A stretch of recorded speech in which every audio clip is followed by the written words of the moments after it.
Amreli letter કાંડનો વિવાદ હજી સુધી શમ્યો નથી। આ બધાની વચ્ચે આજે સવારે દિલીપ સંઘાણીએ મુખ્યમંત્રીને પત્ર લખીને જે નાર્કો ટેસ્ટ આવે છે તેના વિશેની જાણ કરી હતી। એટલું જ નહીં, દિલીપ સંઘાણી દ્વારા કહેવામાં પણ આવ્યું હતું કે તે પણ આ ટેસ્ટ કરાવવા માટે તૈયાર છે। ત્યારે સવાલ અનેક એવા ઊભા થાય છે કે શા માટે દિલીપ સંઘાણીએ આવું કહ્યું? એટલું જ નહીં, કેમ તેમને આ નાર્કો ટેસ્ટની જરૂરિયાત ઊભી થઈ છે? તેને જ લઈને અમારા એડિટર ગોપી ઘાંગર છે, તેમને દિલીપ સંઘાણી સાથે વાતચીત કરી હતી। તે સમયે તેમના દ્વારા શું કહેવામાં આવ્યું હતું, સૌથી પહેલા તો તે સાંભળીએ। દિલીપ સાંઘાણીએ અમરેલીની દીકરી માટે ન્યાય મળે તેના માટે હવે એક પત્ર લખ્યો છે મુખ્યમંત્રીને અને એસઆઈટીની રચના કરવાની વાત કરી છે। દિલીપભાઈ, શું તમે એક સિનિયર રિટાયર જજની માંગ કરી છે કે આનું ઇન્વેસ્ટિગેશન થવું જોઈએ? કેમ તમને જરૂરી લાગી રહ્યું છે?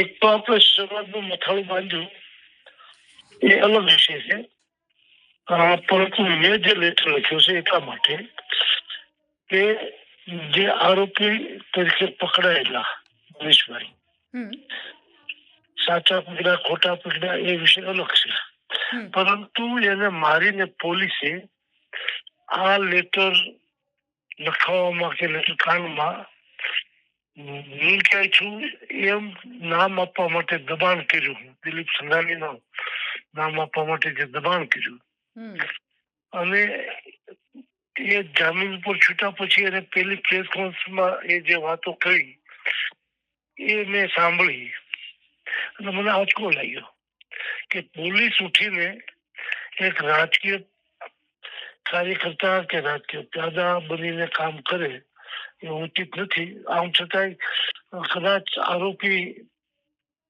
તરીકે હોય, માર્યા હોય અને પોતે સાચું બોલે છે ખોટું બોલે છે એ ઉપર વિશ્વાસ કરી ન કરી, પણ પોલીસ આ બાબતમાં નાની નાની વાતમાં પોલીસ સમક્ષ આવી જાય છે, મીડિયા સમક્ષ આવી જાય છે, તો આમાં પણ કદાચ કહેશે કે આ ખોટી વાત છે, મેં વાંધો નથી કર્યું।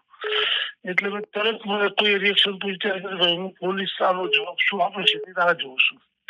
આટલા દિવસ થવા છતાં પણ પોલીસે આ બાબતમાં કશું જ ન કર્યું અને જ્યારે એના કારણે મારું નામ આ લેટર સાથે કોઈને કોઈ રીતે સંકળાય જે બાબતમાં હું કશું જ જાણતો નથી, કારણ કે આ બધી વિગતો બની ત્યારે હું ધોળાવીરા કચ્છમાં હતો પરિવાર સાથે અને મારો ફોન પણ ત્યારે કવરેજમાં નહોતો એટલે થયેલો નથી।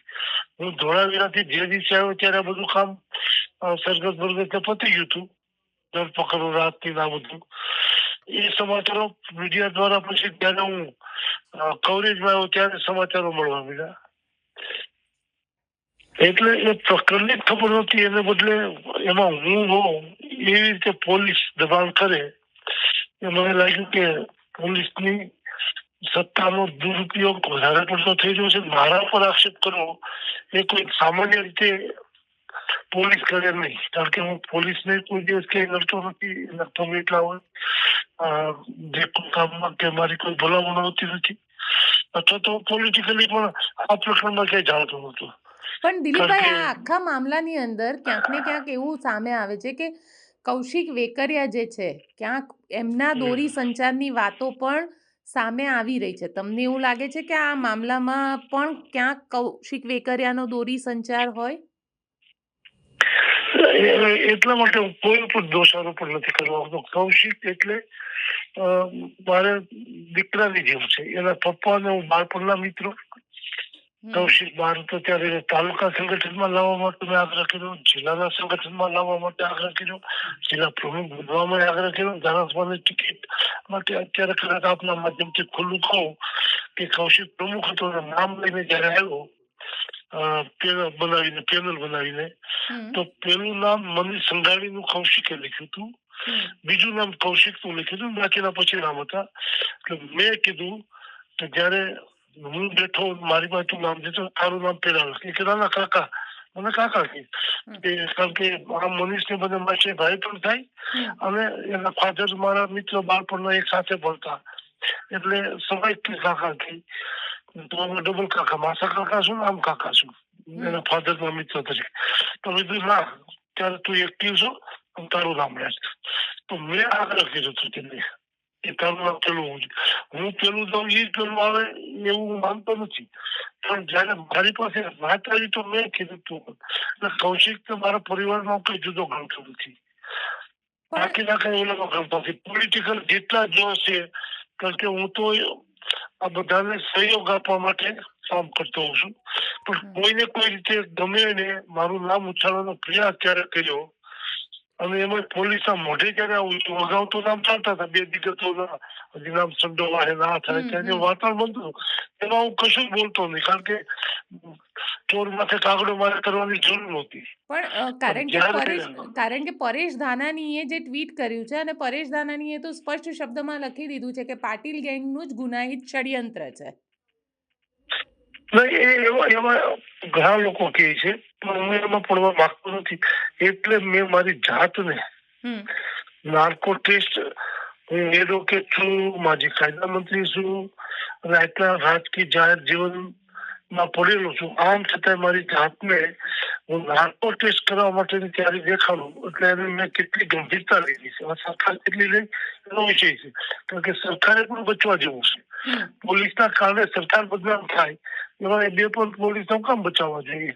જે હોય તે બહાર હકીકતો બહાર પાડવી જોઈએ. વેકરિયા હોય તો કૌશિક વેકરિયા વિરુદ્ધ પણ કાર્યવાહી થવી જોઈએ.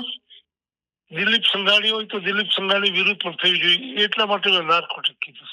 નાર્કોટિક્સ કેવો એનો અર્થ એવો કે હું હોઉં તો મને પણ સજા થવી જોઈએ.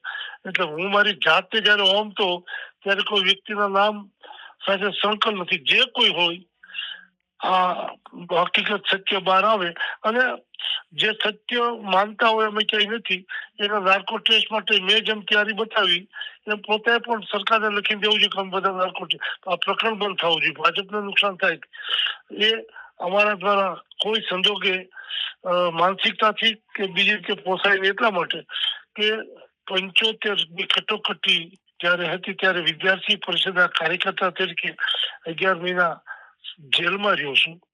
ત્યાર પછી બહાર નીકળ્યા પછી સતત એ દિવસોમાં પણ હું અત્યારે કહું કે એ વખતના ગૃહમંત્રી અમરેલીમાં લોકસભા લડી હતી તો મને 2 મિત્રો નામ આપીશ અસીમ બ્રહ્મભટ્ટ જેવી સંગ્રહાલયને જેલમાં મળવા મોકલ્યા કે તારી જેવા જવાનને પકડ્યો ખોટું છે છોડી દેવાનું છે.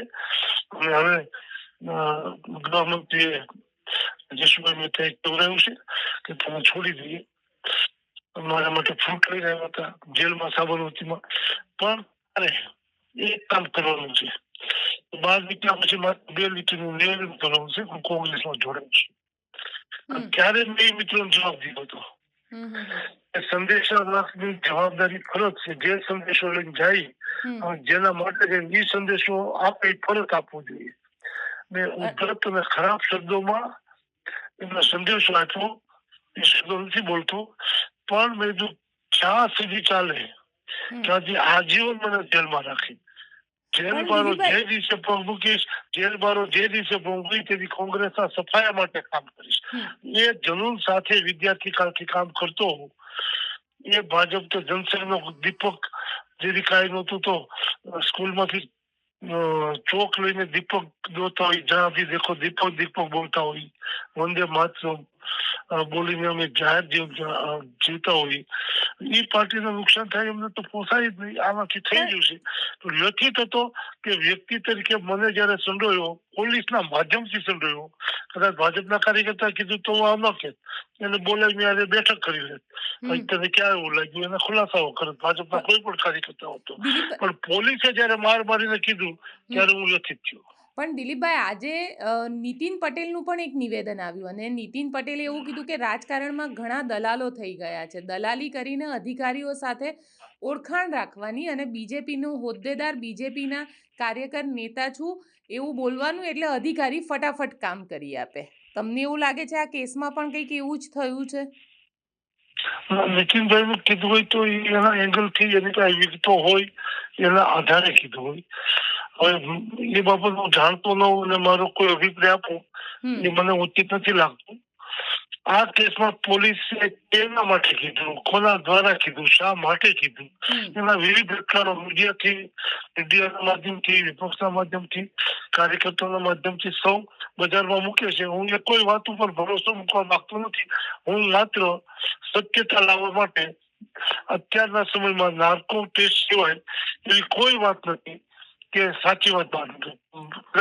પોલીસ મારીને પણ બોલાવવા પ્રયત્ન કરે તો આ કેસમાં જોયું છે બની શકે, એટલો માર્યો તો પણ કોઈ રાજકીય નેતાનું નામ ના આપ્યું.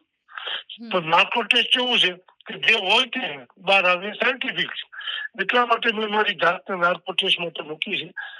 એ શું કે આમાં સડોળેલા જેટલા જે કક્ષાએ નામ આવતા હોય એ પોતે પણ સરકારમાં જાહેરમાં પબ્લિકલી ન બોલતો નથી. સરકારને કે તમે ત્યાર છે તમારી ઇન્કવાયરી પર હાઈકોર્ટના નિવૃત્ત જજના તમે મૂકી દો. કારણ કે પોલીસ ઉપર આક્ષેપ હોય તો પોલીસ અધિકારીઓ એની ઇન્કવાયરી કરશે તો કેટલી નિષ્પક્ષ હશે એ પણ પ્રશ્ન રહે. આ બધી ઇન્કવાયરીઓ થઈ છે, આટલા બધા દિવસો થયા, હજુ સુધીના રિપોર્ટો નથી બહાર પડ્યા. લેટર સાચો છે ખોટો છે, એફએસએલમાં આટલો સમય કોઈ દીધો છે એ પણ હકીકત બહાર નથી પડી. ત્યારે આ બધું આટલું લંબાતું હોય, સમય લાંબો ચાલ્યો જતો હોય અને અમારી જેવામાંથી આક્ષેપ આવીને ઉભા રહી, છતાં પણ એક અઠવાડિયા સુધી હું રાહ જોઈને બેઠો પોલીસ કઈ ખુલાસો કરશે. અને પોલીસે કશો જ ખુલાસો ન કર્યો. ત્યારે મારે ન છૂટકી આજે મુખ્યમંત્રીને ગઈકાલે મેં કાગળ લખ્યો. બિલકુલ દિલીપભાઈ, અમારી સાથે જોડાવા માટે આપનો ખૂબ ખૂબ આભાર. અમરેલી લેટરકાંડનો વિવાદ દિવસે ને દિવસે વકરી રહ્યો છે. આ બધાની વચ્ચે હવે આ લેટરકાંડમાં કયા નવા ખુલાસો સામે આવ્યો છે એટલું જ નહીં, હવે મુખ્યમંત્રીને પત્ર લખવામાં આવ્યો છે. તેને લઈને પણ શું કદાચ કોઈ પ્રતિક્રિયા કોઈ પણ વ્યક્તિની સામે આવે છે કે કેમ? કારણ કે અનેક એવા રાજકીય નેતાઓ છે, તે લોકો દ્વારા તો આને લઈને પ્રતિક્રિયા આપવામાં આવી છે, પરંતુ હવે કદાચ આ વિવાદ ફરી એક વખત રાજકીય વળાંક લઈ શકે છે તેવું પણ લાગી રહ્યું છે. તમારું શું માનવું છે આ વિષયને લઈને અમને કમેન્ટ કરીને ચોક્કસથી જણાવજો. તેની સાથે જ અમારી ચેનલ નિર્ભય ન્યૂઝને લાઇક, શેર અને સબસ્ક્રાઇબ કરવાનું ભૂલશો નહીં. નમસ્કાર.